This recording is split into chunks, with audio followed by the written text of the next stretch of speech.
அனைவருக்கும் வணக்கம். ரஞ்சிதனுக்கு ரொம்ப நன்றி, வாசிகரனுக்கு ரொம்ப நன்றி. இந்த டைட்டில் வந்து சமவெளி பழங்குடிகளின் வாழ்வும் இலக்கியமும் அப்படின்றது என்னென்னா, நமக்கு பழங்குடிகள் பற்றி நம்ம ஒரு சொல்ல ஆரம்பித்தோம் அப்படின்னாலே முதல்ல அவங்களுக்கு ஏற்படுற ஒரு சித்திரம் என்பது ஒரு மலையும் மலை சார்ந்த இடங்களும். ஸோ இந்த மாதிரியான ஒன்று இருக்கும். ஆனால் சமவெளி பழங்குடிகள்ங்கிறவங்க நம்ம கூட நம்ம ஊர் மாதிரியான இடங்கள்லையும் நம்ம அர்பன் மாதிரியான நகரங்கள்லையும் கிராமங்கள்லையும் நம்மளை சுற்றியே பக்கத்துலேயே இருக்கிறவங்க. துப்புரவு பணியாளர்களா, கூலிகளா, பூம்பு மாட்டுக்காரர்களா, சாட்டையடிக்காரர்களா, அப்புறம் வந்து அந்த விலங்குகளை வைத்து வித்தை காட்டக்கூடிய நபர்களை நம்ம வந்து பார்ப்போம். ஆனால் இந்த உதிரிகளை பற்றியான ஒரு பெரிய பரிச்சயம் யாருக்கும் இல்லை. ஸோ அதை வந்து இதில் நம்ம நிகழ்த்தணும் அப்படிங்கிறது தான் நம்மளோட நோக்கமாக இருந்துச்சு. ஸோ அந்த வகையில் பாண்டிய கண்ணன் வந்து பன்றிக்குறவர்கள் பற்றியான ஒரு முக்கியமான கதைகளை தன்னுடைய எழுத்தின் வாயிலாக ஒரு ரொம்ப நீண்ட காலமாக வைத்துக்கிட்டே வந்திருக்காரு. அவருடைய சலவான், மேடை, நுகத்தடி, மலைப்பாறை, அப்புறம் அவரோட சிறுகதையான துயர் போன்றவைகள் வந்து ரொம்ப வேற ஒரு நம்ம சொல்லக்கூடிய தலித் வகைமையான எழுத்துக்கள்லேருந்து டோட்டலாக வேற ஒரு எழுத்தை நம்ம அதில் பார்க்க முடியுது. ஸோ நம்ம அவர்கிட்ட பேசலாம்னு நினைக்கிறேன். இவ்வளவு இருக்கிறப்ப இந்த வாழ்க்கையை, இந்த தலித் பிரதிகளை, முக்கியமாக பன்றிக்குறவர்களோட அந்த வாழ்க்கையை இலக்கிய பிரதியாக மாற்றணும்னு நினச்ச இடம் எதுங்கய்யா? குரலற்றவர்களின் குரலாக, புதைக்கப்பட்ட மனிதர்களின் கோபத்தையும் அவர்களுடைய வாழ்க்கையையும் பதிவுறுத்தக்கூடிய, எடுத்துரைக்கக்கூடிய இந்த மேடை அமைத்து தந்த நீளம் பண்பாட்டு மையத்திற்கு என் முதற்க நன்றியை தெரிவித்துக் கொள்கிறேன்.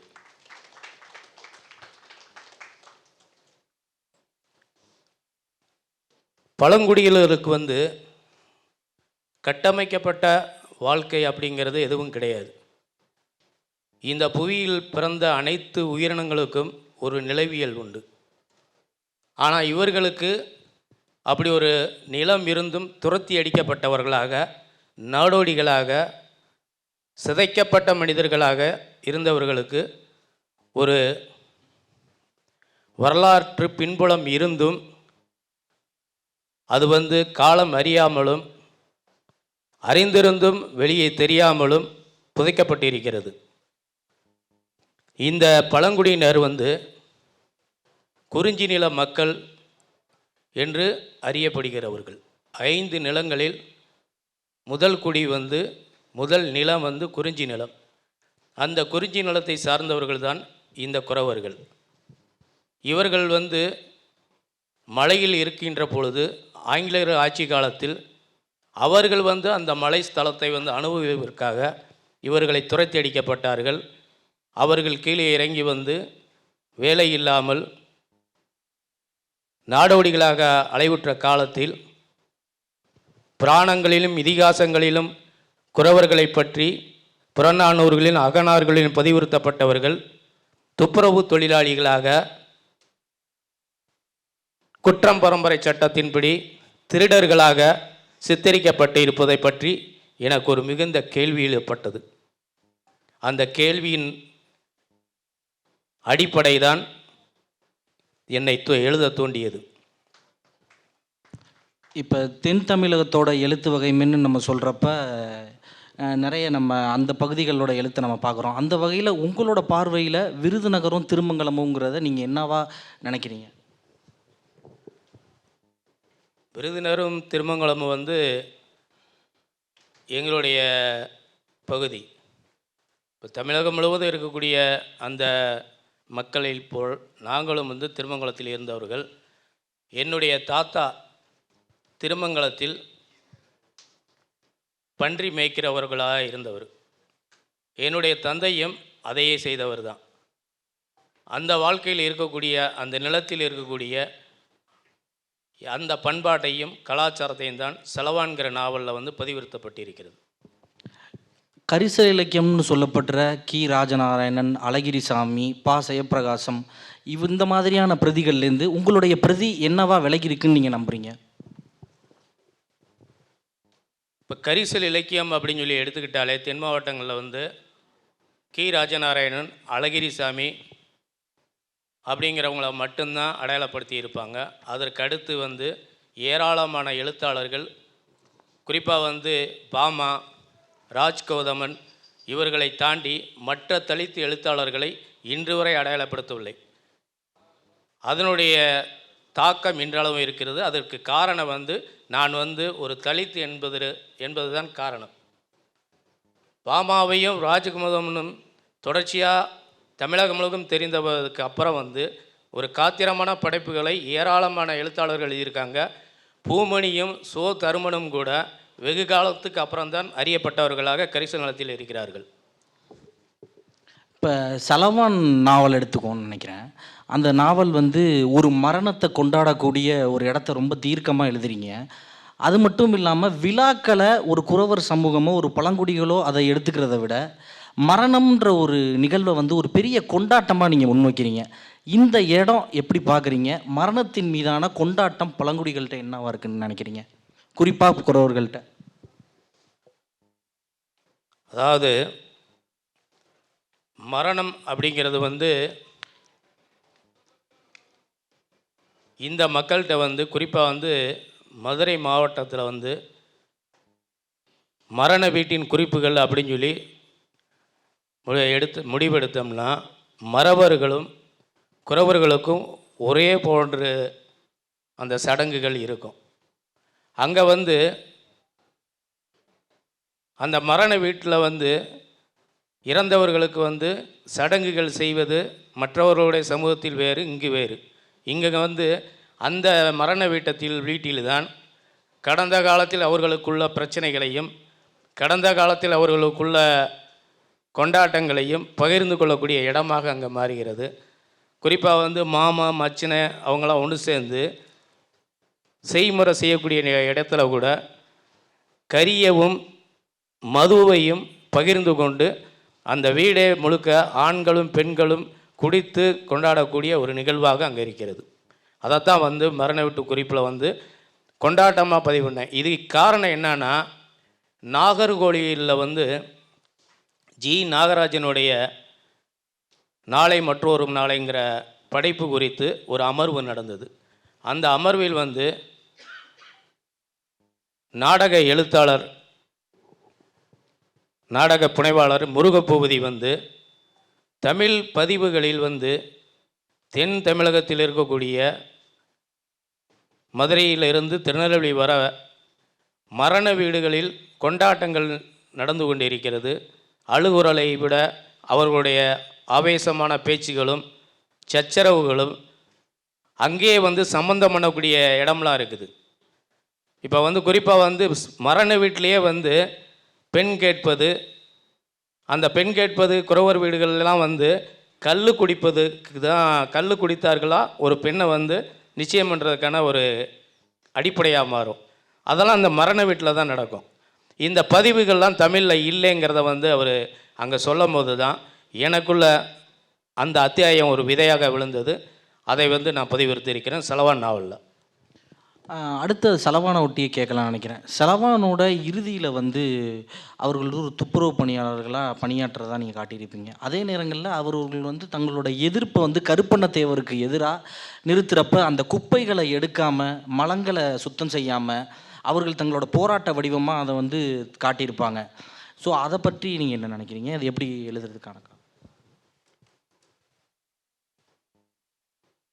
அதாவது கருப்பணத்தேவர் அப்படிங்கிறவர் வந்து எங்கள் பகுதியோட ஒரு காத்திரமான நபர். அரசியல் ரீதியாகவும் பொருளாதார ரீதியாகவும் எல்லா பின்புலங்களும் உள்ள ஒரு முக்கிய நபர். அவருக்கு வந்து முக்கிய தொழிலே வந்து பன்றி வளர்ப்பது தான். பன்றி வளர்ப்பது வந்து குறவர்கள் மட்டுமல்ல, எல்லா இனத்தவர்களும் அதை செய்திருக்கிறார்கள். அதில் வந்து மறவர் இனத்தை சார்ந்த எங்கள் பகுதியில் உள்ள இந்த கருப்பணத்தேவருங்கிற அந்த கேரக்டர் அதில் வச்சுருப்போம். அவருடைய பன்றியை வளர்ப்பதற்கு உணவு விடுதிகளில் உண்டு போடப்படும் அந்த இலைகளை அள்ளி வந்து அந்த பன்றிகளுக்கு அனைவரும் குறவர் வீட்டில் இருக்கக்கூடிய ஆண்கள் அனைவரும் அள்ளிட்டு வந்து அவருடைய பன்றியை வளர்க்க வேண்டும் என்று அவர் கட்டாயப்படுத்துவார். அது முடியாத பட்சத்தில் ஆண்களை துன்புறுத்துவதும் ஆண்களை அடிப்பதும் இப்படிப்பட்ட நிலையை அவர் உருவாக்க போது தான் அவர்கள் மறவருக்கும் குறவர்களுக்கும் ஒரு போராக அது மாறுகிறது. அந்த போராட்டம் கலவரமாக மாறி அவருக்கு உயர் அதிகாரிகளும் காவல்துறையும் எல்லாமே அவருக்கு பாதுகாப்பு கொடுக்குது. அப்போ இந்த மக்கள் என்ன செய்கிறதுனே தெரியாமல் முழித்து கொண்டு இருக்கிறார்கள். குறிப்பாக விருதுநகர் நகராட்சியில் பணியாற்றிய துப்புரவு தொழிலாளிகளுக்கும் அவருக்குமான போராட்டம். அவர்கள் கையில் எந்த ஆயுதங்களும் இல்லை, வெறுமனை மனிதர்கள் மட்டும்தான், துப்புரவு பணி செய்யக்கூடிய கருவிகள் மட்டும்தான் அவங்ககிட்ட இருக்குது. அப்போ அவங்க என்ன பண்ணுறாங்கன்னா, நேற்று கூட ராமகிருஷ்ணன் ஒரு அருமையான பதிவு இருந்துட்டு போனான், எழுத்தாளர் ராமகிருஷ்ணன். இந்த சென்னை மாநகரம் ஒரு நாள் இரவில் நாம் போடக்கூடிய அனைத்து குப்பைகளையும் அகற்றிவிட்டு பகலில் சுத்தமாக காட்டிக்கொண்டிருக்கிறது. அவர்கள் யார் என்றே நம்மளுக்கு தெரியாது. ஆனால் அவர்கள் 2 நாள் துப்புரவு செய்யாமல் இருந்தால் இந்த பெருநகரம் என்னவாகும் என்று நேற்று ராமகிருஷ்ணன் சொன்னார். அதே போன்றுதான் அந்த கலவரத்தில் ஈடுபட்ட துப்புரவு பணியாளர்கள் விருதுநகர் மாவட்டத்தவே முடக்குகிறார்கள். துப்புரவு பணிக்கு யாரும் செல்லவில்லை. அப்போதெல்லாம் கழிவறை அப்படிங்கிறது இப்போ இருக்கிறது மாதிரி கிடையாது.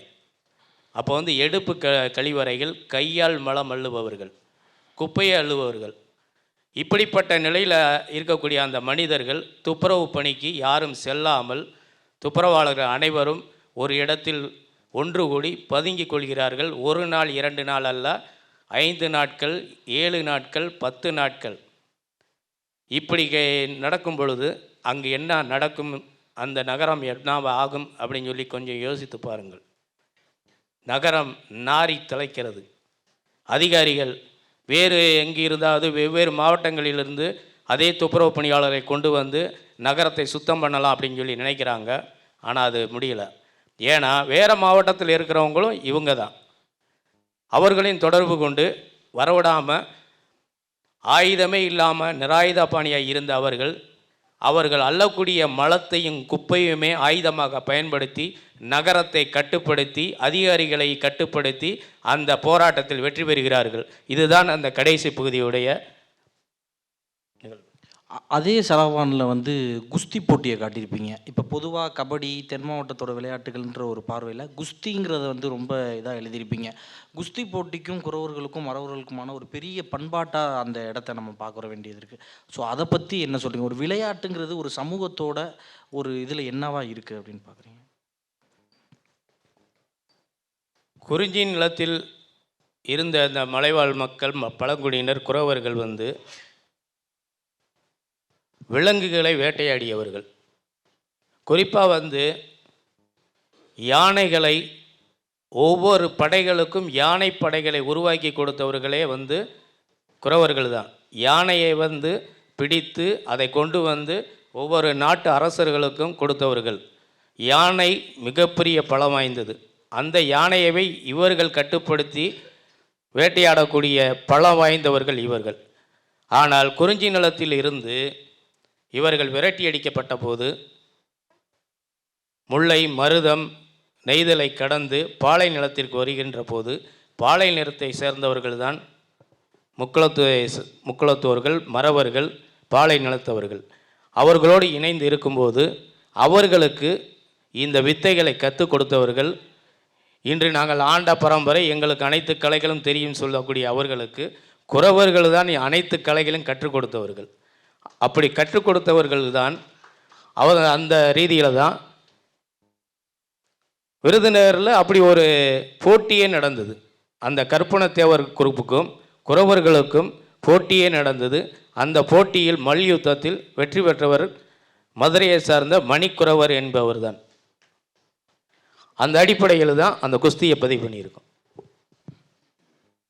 அடுத்ததாக அவங்க மலைப்பாறையை ஒட்டி அந்த கேள்வி வைக்கலாம்னு நினைக்கிறேன்.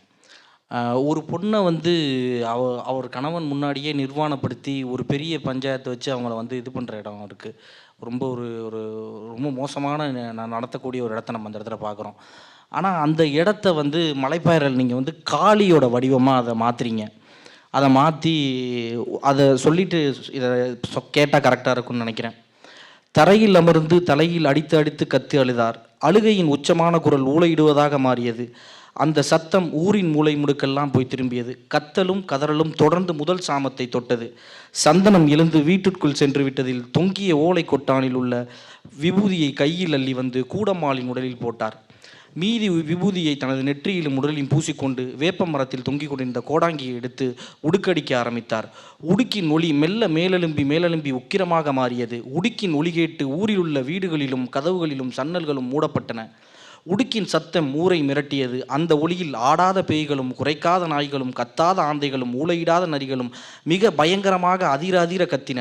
உடுக்கை ஒளி 3ஆம் சாமம் வரை தொடர்ந்து ஒலித்தது. உடுக்கை அடிக்கும் உக்கிரத்தில் சந்தனத்தின் குடும்பி அவிழ்ந்து விழுந்து பரவி கிடந்தது. இடுப்பில் உள்ள வேட்டி அவிழ்ந்து கிடந்தது. குலவை சத்தமும் சலங்கை ஒளியும் ஊரை அரட்டியது. கூட்டமாலும் கட்டிலிருந்து எழுந்து ஆட ஆரம்பித்தாள். நிலம் அதிர, நீர் எழும்ப, இலை உதிர, மரம் செடிகள் அடியோடு பிடுங்க, வயலும் வரப்பும் கருகி சாம்பலாக, ஆடு மாடு கோழிகள் கொட்டங்களிலிருந்து செத்து விழுந்தன. மரங்களில் கூடு கட்டியும் கட்டாமல் தங்கி கிடந்த பறவையினங்கள் பொதுவென குப்பை கூலங்களாக பரவி கிடந்தன. இந்த காட்சி எழுதுறீங்க. ஸோ இந்த இடம் காளியை ஒரு எதிர்நிலையாக ஒரு பழங்குடியின நாவல்களுக்குள்ள அதை இந்த இறுதியை வைக்கணும்னு நினைக்கிற இடம் எது? இதை எப்படி பார்க்குறீங்க? இதுவும் பழங்குடிகள் ஊருக்கு ஒதுக்குப்புறமாக இருக்கக்கூடிய அவர்கள் அவர்களுடைய முக்கிய தொழில் புள்ளங்கட்டுறது அப்படிம்பாங்க.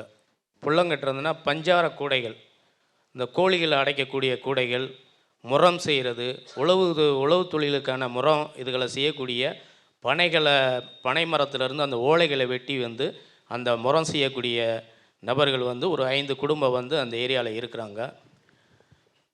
அப்படி இருக்க போகும்போது காலையில் ஒரு ஜமீன்தார் வீட்டுக்கு கல்யாணத்திற்காக இந்த முறங்களை செய்து கொடுக்கணும்னு சொல்லி இரவோடு இரவாக செய்து வருது.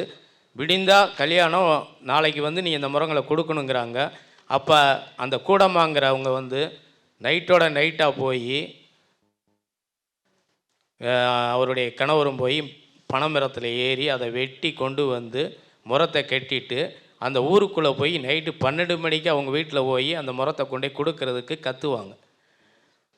அப்போ அந்த ஊருடைய மக்கள் என்ன பண்ணுவாங்க, இரவு 12 மணிக்கு வீட்டுக்குள்ளே ஒரு குரத்தி தெருவுக்குள்ளே இப்படி கத்தி கூப்பாடு போட்டானா அவள் நம்ம வீட்டுக்கு என்னத்துக்கு வந்தால் திருட வந்திருக்கா அப்படின்னு சொல்லி ஒரு பழி அவங்க மேலே போட போகும்போது அந்த பெண்ணை நகரத்தின் மையப்பகுதியில் நிர்வாணமாக்கி கட்டி வைக்கப்பட்டு அடித்து உதைக்கிறார்கள். அனைத்து மக்களும் ஒன்று, ஆண்கள் பெண்கள் அனைவரும் பார்க்கக்கூடிய அந்த மையத்தில். அப்போ அவருடைய கணவரோ மற்றவங்களும் ஒன்றுமே பண்ண முடியாத நிலையில் இருக்காங்க. ஊரே சேர்ந்து பண்ணிக்கிட்டு இருக்கும்போது அங்கேயும் இதே தான். அவங்கக்கிட்ட எந்த ஒரு ஆயுதமும் இல்லை. நிராயுத பாணியாக இருக்கக்கூடிய காலகட்டத்தில் அவங்க வணங்கக்கூடிய அந்த தெய்வத்தை காளியை வரவழைத்து கூடம்மா மீது அந்த காளியை செலுத்தி காளி அந்த நகரத்தை அழிக்கிறது மாதிரி ஒரு சூழலை உருவாக்கியிருப்போம். அதுவும் எப்படின்னா, எப்படி இந்த பெண்ணை நிர்வாணப்படுத்தி அந்த மனிதர்கள் அவமானப்படுத்தினார்களோ அதே போன்று அந்த கிராமத்தில் இருக்கக்கூடிய ஆண்களும் பெண்களும் அவரவருடைய உடைகள் தானாகவே காணாமல் போகிறது, தானாகவே உரியப்படுகிறது. அனைவரும் நிர்வாணப்படுத்தப்படுகிறார்கள். அனைவருமே உறவு மாறி யாருடனும் புணர்வு கொள்ளக்கூடிய நிலை அங்கே உருவாகி தொடர்ந்து 3 நாட்களாக இரவும் பகலும் நடக்கிறது. அவர்களுக்கு நடப்பதை போன்று ஆடு மாடு கோழி அனைத்தும் செத்து வீழ்கிறது. ஊரே நகரமே நாரி கிடைக்கிறது. இப்படி கிடக்கக்கூடிய நிலையில தான் அவன் ஊருக்கு தலைமையாக இருக்கிற ஆள் கோடாங்கி அடித்து கேட்குறான், ஒரு குறி கேட்குறான். இது காரணம் என்னன்னு. குரத்தி மீள் வந்தது ஒரு தெய்வம். அந்த தெய்வத்தை நீ இப்படி பண்ணினால அதுக்கு பதிலுக்கா அவங்க சாபம் உங்களை இப்படி பண்ணிருச்சு அப்படிங்கிறது தான் அந்த கிளைமாக்ஸ். இன்னமும் அந்த சடங்கு அங்கே நடந்துக்கிட்டு இருக்கிறதா அதை குறிப்பிட்டிருப்பீங்க, அது உண்மையா? இந்த நிகழ்வுக்கு அப்புறம் அந்த ஊரில் அந்த மக்களும் மற்ற இனத்தார்களும் இணைந்தே ஒரு கோயிலை எழுப்பி இன்று வரை வருடா வருடம் திருமங்கலத்துக்கு பக்கத்தில் கற்றாமட்டி என்ற கிராமத்தில் அங்கு கொடை நடந்து கொண்டிருக்கிறது. அந்த கோயிலுக்கு வந்து பூசாரிகளாக குறவர் வீட்டு நபர்களே பூசாரிகளாக இருக்காங்க. எல்லா இனத்திலிருந்தும் அவர்களுக்கு அந்த கோயிலுக்கான அனைத்து இதையும் வந்து கொடுக்குறாங்க. அது கொடுத்தா மட்டும்தான் ஊரை காப்பாற்றுவேன்னு அந்த கூடம்மா சொன்னதின் அடிப்படையில் தான் அந்த நகரம் அன்னைக்கு காப்பாற்றப்பட்டிருக்கிறது. இது தொன்ம கதை, தொன்மையில் என் செவிவழி செய்திகளாக வந்ததை கதையாக மாற்றிருக்கும். இப்போ உங்களோட கதைக்குள்ள ஒரு மித்து இருக்குது. அதே மாதிரியான இப்போ நம்ம தமிழகத்தில் நாடோடிகள், தமிழகத்தில் பழங்குடிகள், பக்தவாச்சல பாரதியோட அந்த மாதிரியான தொகுப்புகள் படிக்கிறப்ப ராமாயண கதையாடல் வந்து பழங்குடிகளோட எல்லா கதையம்சங்குள்ளமே இருக்குது. குறவர்களுக்குள்ளேயுமே வந்து அந்த கதைகள் இருக்குது. தங்கத்தின் மீது அமர்ந்து கொண்டு வெள்ளி எட்டி உதைத்தனர் அப்படிங்கிற ஒரு இடமாகட்டும், அப்புறம் குடுகுடுப்பைக்காரர், சாட்டையடிக்காரர், இந்த இந்த மாதிரியான நிறைய பழங்குடி சமூகங்களோட கதைகளை வந்து ஒரு புனைவு அடிப்படையில் அவர்களை வந்து ஒரு இன்னும் சொல்லப்போனால் ஒரு வைதீகத்தன்மையான கதைகளுக்குள்ளான பழங்குடிகள் இருக்கிறத வந்து நீங்கள் எப்படி பார்க்குறீங்க? அந்த இடம் என்னவா பார்க்கப்படணும்னு நீங்கள் நினைக்கிறீங்க? இல்லை, தொண்டு தொட்டு வந்து எல்லாமே வந்து மித்தாலஜி தான், எல்லாமே வந்து உருவாக்கப்பட்டது தான். அது ராமாயணமாக இருந்தாலும் சரி, மகாபாரதமாக இருந்தாலும் சரி, எல்லாமே தொடர்ச்சியாக வந்து புனையப்பட்டது தான். அப்படி புனையப்பட்டதினுடைய தொடர்ச்சி தான் இதுவும். ஒரு சாபம் வந்துக்கிட்டே இருக்கு. ஒரு அந்த கதையாடல்களுக்குள்ள ஒரு பெரிய நீண்ட நெடிய ஒரு சாபத்தை வந்து அது சொல்லிக்கிட்டே இருக்கு. இப்போ இந்த கூடம்மாளோட சாபம் வந்து ஒரு ஊரை எரிக்கிற மாதிரி ராமாயண இதிகாச புராணங்களோட இந்த ஒப்பீடு வந்து எப்படி பார்க்குறீங்க? ஆமாம், அதனுடைய தொடர்ச்சி தான் இதுவும். இப்போ வந்து ஒரு குலதெய்வமோ இல்லை பல தெய்வங்களோ இங்கே எப்படி வந்ததுங்கிறத வந்து ஒவ்வொரு ஊருக்கும் ஒவ்வொரு தெய்வத்திற்கும் ஒவ்வொரு கதை வச்சுருப்பாங்க. நிச்சயமாக நான் வந்து வெள்ளத்தில் அடித்துட்டு ஒரு பெட்டி வந்தது, அந்த பெட்டியை எடுத்தேன். பெட்டியை திறந்து பார்த்தா அதுக்குள்ளே ஒரு சிலை இருந்தது. அந்த சிலையை எடுத்து வைத்து இன்றைக்கி வழங்கிக்கிட்டு இருக்கிறோம் அப்படின்னு ஒவ்வொரு தெய்வத்துக்கு பின்னாடியும் ஒவ்வொரு கதை இருக்கிறது மாதிரி இவங்களுக்கும் ஒரு கதை இருக்குது. இப்போ வந்து இவங்களுக்கு இந்த சாபம், குறவர்கள் வந்து கூடி கெடுவார்கள் அப்படிங்கிற ஒரு சாபமே இருக்குது, மற்ற இனத்துக்கு இருக்கிற ஒரு சாபம் மாதிரியே. அது என்ன அப்படின்னு சொல்லி கேட்டோம்னா, முருகன் வந்து வள்ளியை வந்து சிறை எடுத்துட்டு போகும்போது வள்ளியுடைய தந்தை கல்வராயன் மலையுடைய சிற்றரசன் நம்பிராஜன்கிற ராஜா, அவன் வந்து முருகனுக்கு வந்து திருமணம் முடித்து கொடுக்க மாட்டேன், நீ வந்து எந்த இதிலேருந்து வந்து இங்கே வந்து என் பொண்ணை கேட்குற அப்படின்னு சொல்லி கேட்டதும் இல்லாமல் என் பொண்ணை கடத்திட்டு போகிறேன்னு சொல்லி முருகனை கட்டி வைத்து, அதுலேயும் முருகு மரம் அப்படின்னு சொல்லி ஒரு மரத்தில் கட்டி வைத்து அடித்ததுனால 3 நாளாக அவர் மயக்கமடைந்து கிடந்து அவர் வந்து சாபம் விடுவதாக ஒரு நம்பிக்கை இன்னைக்கு வரை இருக்குது. எப்படி சாபம் விடுறாருன்னா, குறவன் என்றைக்குமே வந்து சேர்ந்து இருக்கக்கூடாது, கூடி இருந்தேன்னா நீ கெட்டு போவ, நீ அழிஞ்சு போவ, குறவன் கூடி கெடுவான்கிற ஒரு சாபத்தை வந்து முருகன் கொடுத்ததுனால தான் இன்னைக்கு வரை அது நிகழ்ந்துக்கிட்டு இருப்பதாக ஒரு நம்பிக்கை இருக்கிறது. அது பிற உதிரி நாடோடிகள் சமூகங்களுக்கும் இந்த மாதிரியான தொன்மத்தை எடுத்துக்கலாமா?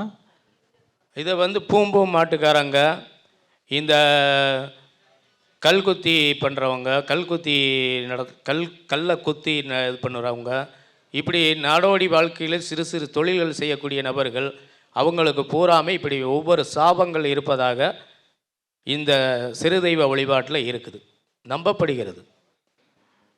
ஓகே. குறிப்பாக இப்போ நம்ம வந்து பொதுவாகவே பழங்குடிகள் மீதான ஒரு பெரிய குற்றச்சாட்டுகளாகட்டும், இன்றைக்கி வந்து அவங்க பார்க்குற விதம் வந்து அவங்க ஒரு கொள்ளையர்கள் மாதிரியான ஒரு இதை வந்து முன்வைக்கிறாங்க. இப்போ நம்ம தென்னிந்திய குலங்களும் மாதிரியான ஒரு இதை எடுத்து பார்க்குறப்ப எட்கர் தர்ஷனோட ஆய்வுகளுமே வந்து ஒரு த்ரில்லர் ஜோனில் வந்து ஒரு கொள்ளையர்களை வந்து அவங்க முன்வைக்கிறாங்க. குறிப்பாக கேப்மாரி கொள்ளையர்கள், தி ரயில்வே தீவ்ஸ் ஆஃப் இந்தியா மாதிரியான ஒரு பெரிய, அதாவது பாப்பாராவ் அவர் வந்து ஒரு அதிகாரியாக இருந்திருக்காரு, அவரோட இது மூலியமாக தான் வச்சுருக்காங்க, அவரோட ஆய்வு மூலியமாக தான் வச்சுருக்கதா சொல்லப்படுது. நீங்கள் எப்படி பார்க்குறீங்க இந்த திருட்டு, கொள்ளை மற்றும் குறவர்கள் மீதான பார்வையை? திரைப்படங்கள் இதுலேயுமே வந்து ஒரு பழங்குடிகள் மீதான அந்த தன்மையை நம்ம இன்றைக்கி பார்க்குறோம். ஸோ உங்களை அதை பற்றி கொஞ்சம் சொல்லுங்கள். அதாவது ஆங்கிலேயர்கள் வந்து இந்தியாவுக்குள்ளே வந்ததுக்கப்புறம் வந்து ஆங்கிலேயர்களை எதிர்த்த அனைவருக்குமே குற்றம் பரம்பரை சட்டத்தை கொண்டு வந்தாங்க. குற்றம் பரம்பரை சட்டத்தில் வந்து கிட்டத்தட்ட 69 ஜாதிகள் அடங்கி இருக்குது. அதில் வந்து தொடர்ச்சியாக வந்து இறுதி வரை போராடியவர்கள் குறவர்கள். இப்போ வந்து உப்புக்காக ஒரு போராட்டம் நடந்தது. உப்புக்காக நடந்த போராட்டத்தில் உப்பை வந்து ஆங்கிலேயர்கள் வந்து எடுக்க விடாமல் இருப்பதற்கு நீண்ட சுவர் கட்டி உப்பை வந்து எடுக்க விடாத அளவுக்கு மறைத்து வைத்தார்கள். அதை வந்து முதல் முறையாக உப்பை வந்து கழுதை மீது கடத்தியவர்கள் குறவர்கள். உப்பு குறவர்கள்னு சொல்லியே ஒரு மீது இருக்குது. அப்படி கடைசி வரை ஆங்கிலேயர்களை தொடர்ச்சியாக எதிர்த்ததின் காரணமாக இவர்கள் மீது குற்றம் பரம்பரை சட்டம் நிரந்தரப்படுத்தப்பட்டுச்சு. அந்த அடிப்படையில் தான் இன்றைக்கி வர தமிழகத்திலேயோ இந்தியாவிலேயோ எந்த இதில் வந்து ஒரு திருட்டு குற்றம் நடந்ததுன்னா குறவனையோ குறத்தியவோ எந்த ஒரு விசாரணையும் இல்லாமல் கொண்டு போய் வைத்து அவர்கள் மீது வழக்கு தொடுக்கப்பட்டு சிறையில் அடைக்கக்கூடிய நிலைதான் காவல்துறையில் இந்த நொடி வரை இருக்குது. அவர்களுக்கு வந்து காவல்துறையுடைய அந்த ட்ரைனிங்லேயே வந்து குறவர்கள் அப்படின்னு சொன்னால் நீ எந்த விசாரணையும் பண்ண வேண்டாம், நீ அதை வந்து இப்போ அவனை குற்றவாளிங்கிறத வந்து பதிவு செய்திரு அப்படின்னு சொல்லி இன்றைக்கு வரை வச்சுருக்குறாங்க. அதனுடைய தொடர்ச்சி தான் அது. நன்றி.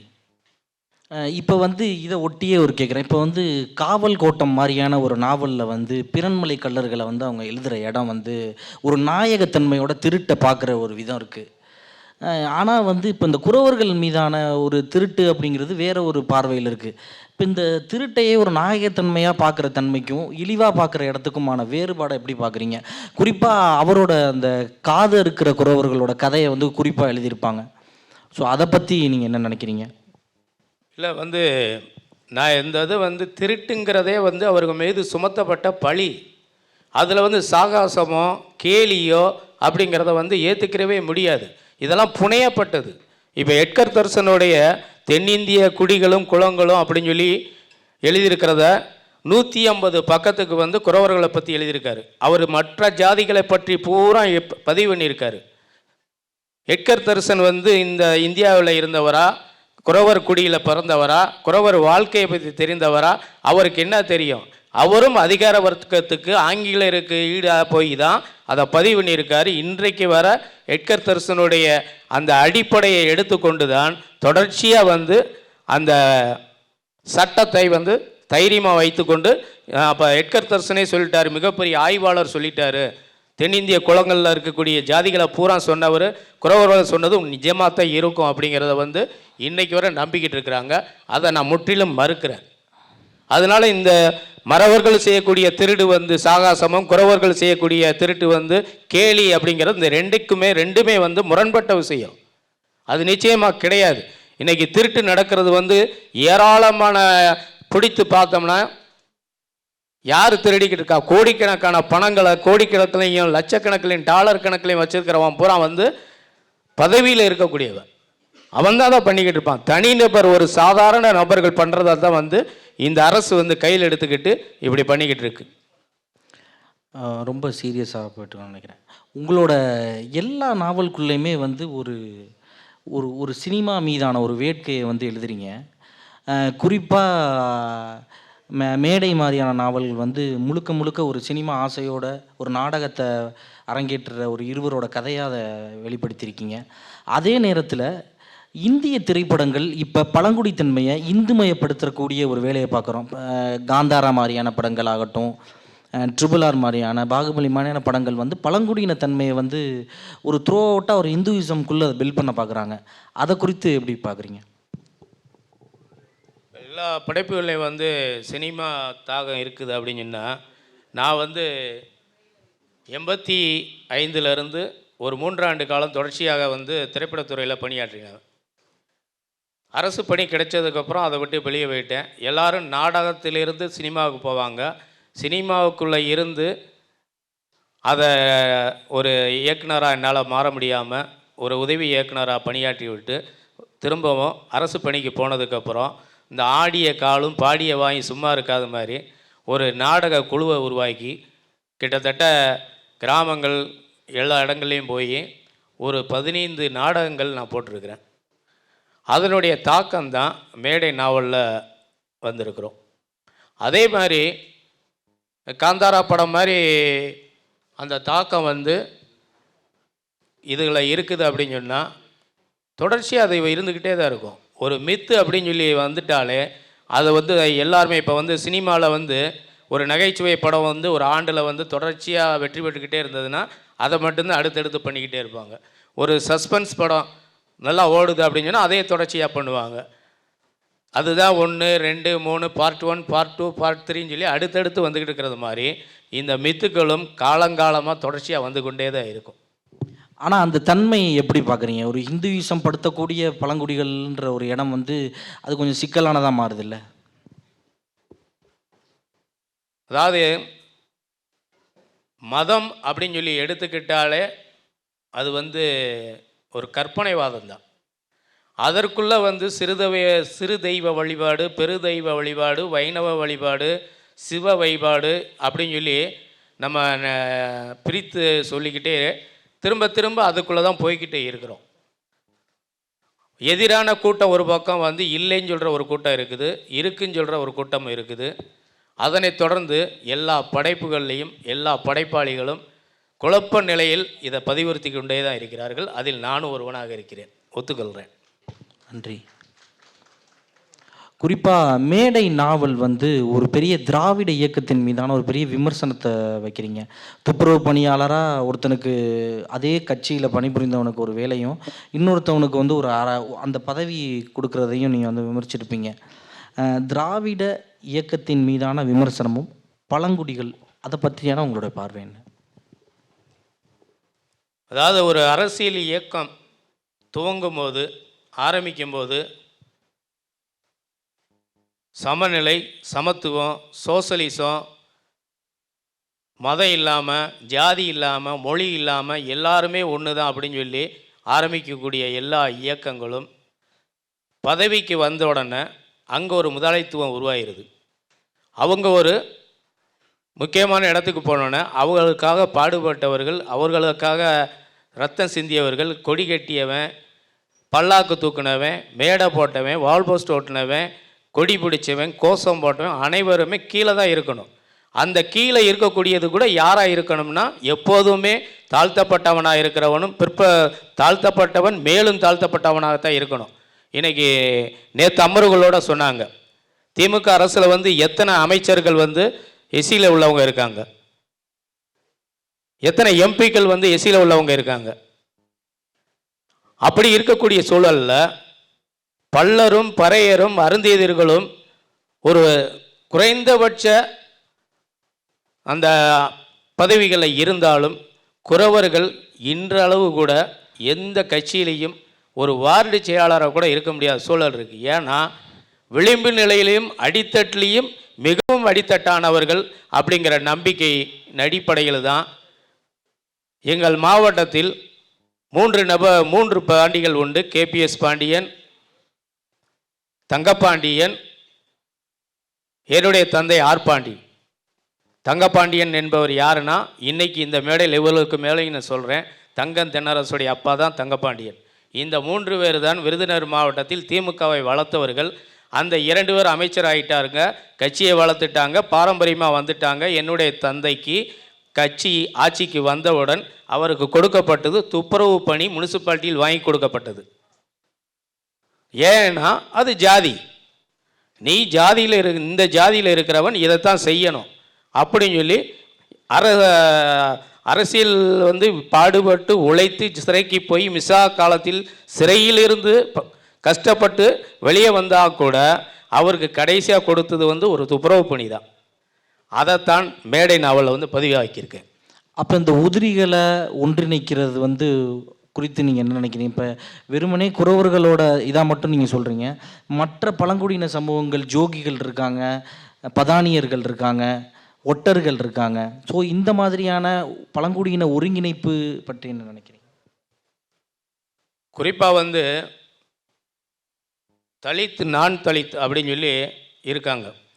இன்றைக்கி வந்து தலித்துகள் அனைவரும் ஒன்று இணைந்தால் இந்த நான் தலித்துகளை நாம் எதிர்த்து நின்று அரசியல் ரீதியாகவும் பொருளாதார ரீதியாகவும் எல்லாத்தையுமே கைப்பற்றி நம்ம ஆளுமை திறனை கொண்டு வர முடியும். 3% பார்ப்பனர்களாக இருக்கக்கூடியவங்களுக்கு 97% இருக்கக்கூடிய நாம் அதை ஏன் செய்யாமல் இருக்கிறோம்னா, இந்த அப்போதான் கூட பேசுனாங்க, இன்னும் ஐயா, சாமி, முதலாளி, சார் அப்படின்னு வணக்கம் போட்டுக்கிட்டு மற்றவனுக்கு பல்லாக்கு தூக்கிக்கிட்டு நம்மளுடைய சுகபோகத்துக்காக சுயநலத்திற்காக அப்படி இருக்கிறதுனால தான் அவன் மேலே இருந்துக்கிட்டு நம்மளை ஆட்சி செய்து கொண்டே இருக்கிறான். அதை மாற்றணும் அப்படின்னு சொன்னால் தலித்துகள் அனைவரும் ஒருங்கிணைய வேண்டும், ஒரு குடையின் கீழ் வர வேண்டும். அப்படி வந்தால் நமக்கான இடத்தை நிச்சயமாக அடைய முடியும். அம்பேத்கர் அதைத்தான் சொல்லியிருக்கார். வெளியீடுன்ற ஒரு கதை ஒரு இடதுசாரிய அமைப்பின் மீதான ஒரு பெரிய ஒரு கோபத்தை வெளிப்படுத்துவீங்க. ஆனால் அதே மேடை மாதிரியான ஒரு நாவல்களில் ஒரு பெரிய நுகத்தடியில் வெளிப்படுத்துறீங்க. ஸோ இந்த ஆதரவும் எதிர்ப்பும் அதை நீங்கள் எப்படி பார்க்குறீங்க? அதாவது நுகத்தடி போன்ற நாவலில்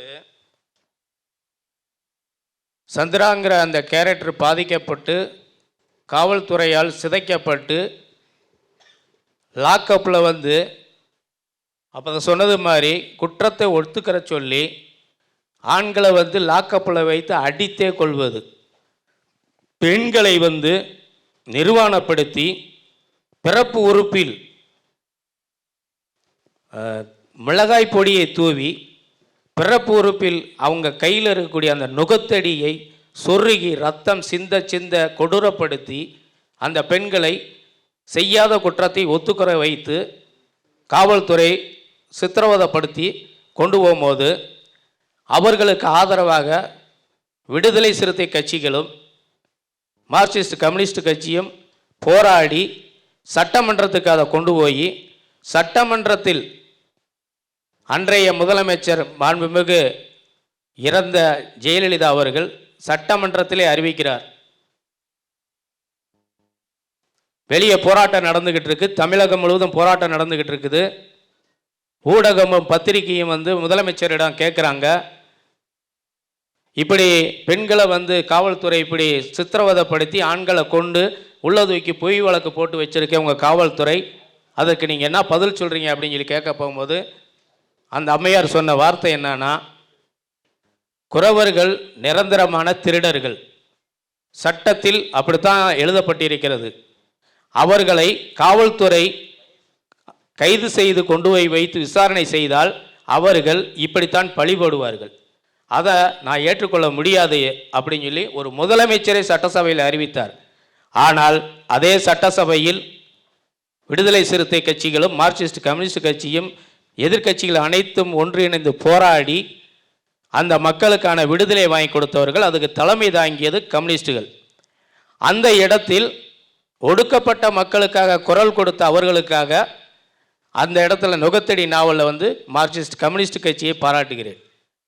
அதே நேரத்தில் வெளியீடு அப்படிங்கிற சிறுகதையில் அதே ஒடுக்கப்பட்ட இனத்திலிருந்து ஒரு ஒடுக்கப்பட்டவன் ஒரு கதையை உருவாக்கி அவன் அதை வெளியிடணும்னு சொல்லி வரப்போகும்போது அதே மார்க்சிஸ்ட் இயக்கத்தில் இருக்கவர்கள் ஒரு ஒடுக்கப்பட்டவன் எப்போதுமே நம்மளிடம் அடிமையாக இருக்கக்கூடியவன், அவன் அறிவுத்தளத்திற்கு ஒரு புத்தகத்தை வெளியிடக்கூடிய நிலையில் விட்டால் நாளை எப்படி நம்மளை மதிப்பான் என்று அவர்கள் அங்கு காயடிக்கிற இடத்தில் அதே கம்யூனிஸ்டுகளை நான் எதிர்க்கிறேன்.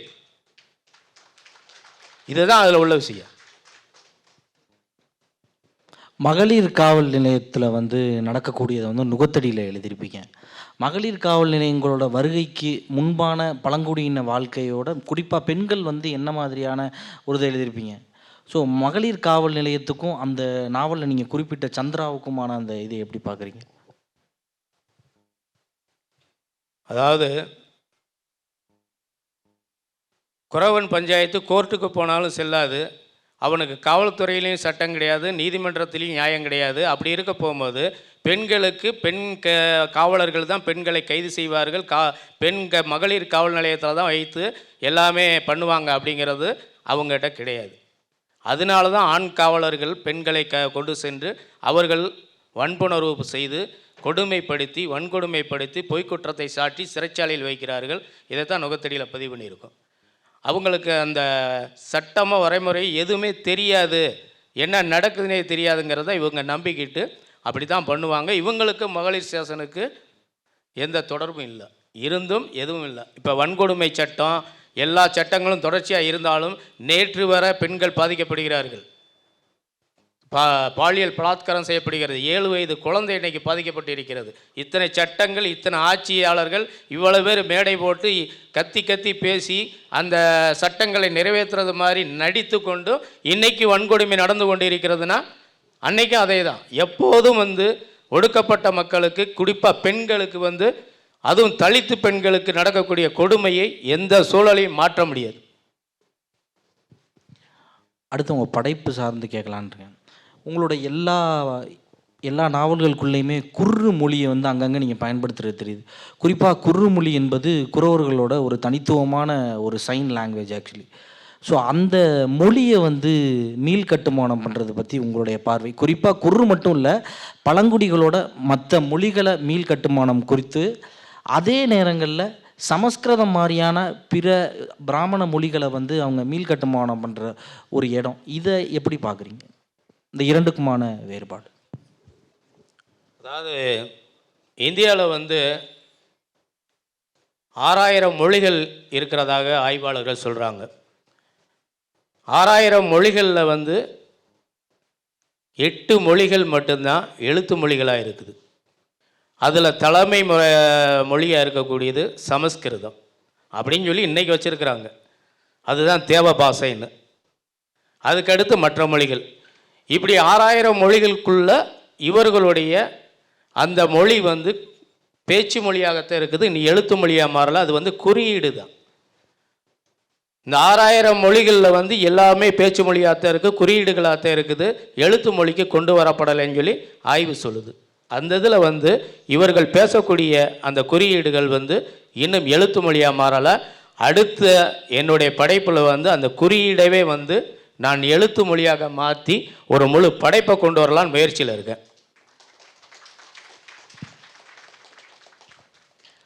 இந்திய சூழலில் இறைச்சி அரசுங்கிறது ரொம்ப தவிர்க்க முடியாத ஒன்றா இருக்குது இன்றைய சூழலில்.